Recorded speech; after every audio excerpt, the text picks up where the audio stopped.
at the Paris airport, Orly, and headed to London. We just did a coaching program today, and now we're both going over there to do separate programs.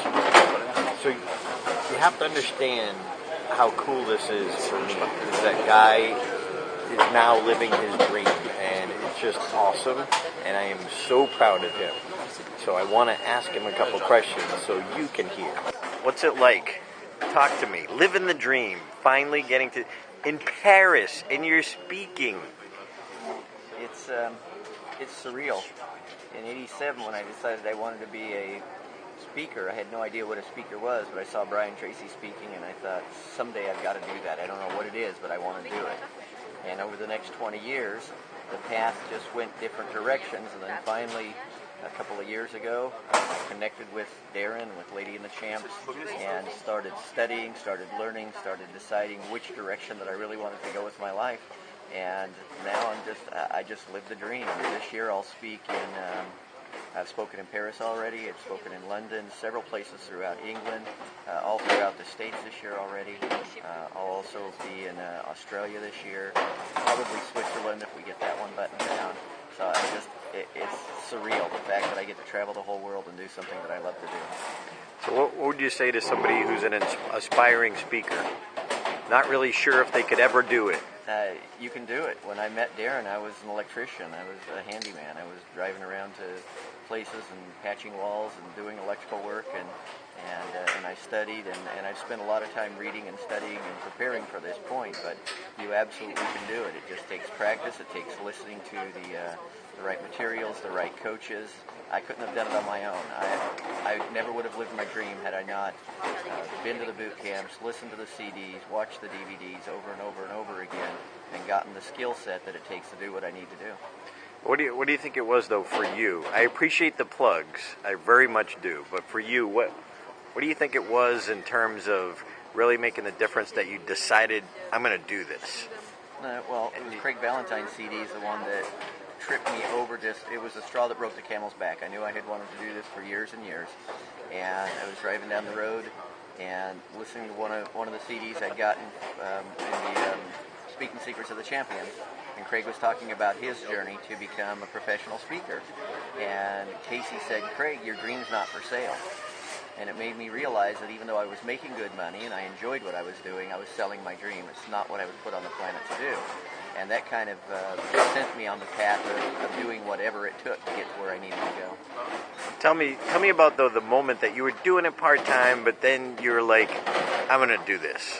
I mean, tell me when it was, when you burned the boats. Well, when in 2010, June of 2010, I had been studying all the materials. I had been thinking about it for a long time, and finally I just got fed up. Just something inside of me just said, you have got to do this, no matter what it takes. I had been speaking a little bit at Rotary clubs and Lions clubs and getting a few paid speeches, $50, $75 speeches. And summer of 2010, it was just burning inside of me. And so finally I just said, I have to do this. So I sent out the resume, sent out the videos, and basically started closing my speaking business or my electrical business down. Knew that I absolutely had to do this, and that's what I did. And where did you get started? I started with the seminar companies. When the first thing I decided to do is, after I had been looking at all of the different models that I'd been learning from the Get Paid and from all of the things that I had been studying, I knew there were different ways to get into the speaking business. So Ed and Craig both started in the seminar companies. So I sent out resumes to both Fred Pryor, Skill Path, actually a National also. National wasn't looking for soft skills trainers, so I started with Skill Path and Fred Pryor. Started doing that. Both of them I started with in 2010. I started getting better. Sales started getting better. My evals were very good. I moved up in the ranks. I've been asked to speak at the conferences now for Fred Pryor Seminar on sales, and now I get to travel all over the world with these companies, meet with their clients as well as meeting with my own clients. And one of the most inspiring things you did that inspired me is when you decided that you were going to go learn from the guy who was the best at selling in your company. Yeah, actually I did that a couple of different times. I I would be moving up, and I'd get to a point where my sales were very good, but I knew that there was somebody better. So I would contact the office, say, who's the top in this topic, who's the top in this subject. And wherever they were speaking, I would hop a plane and I would go see them for 2 or 3 or 4 days. I did that three different times, all out of my own pocket. It's just somebody's out there doing it better than I am. What are they doing? So I went to Washington State to see somebody. I spent some time in Colorado, and I also went down to Florida to see speakers that were doing a good job, but they were their sales were better than mine, or their scores were possibly better than mine. And I decided if I was going to be the best, I needed to learn from the best. And what's like one of the things that you learned in that time frame?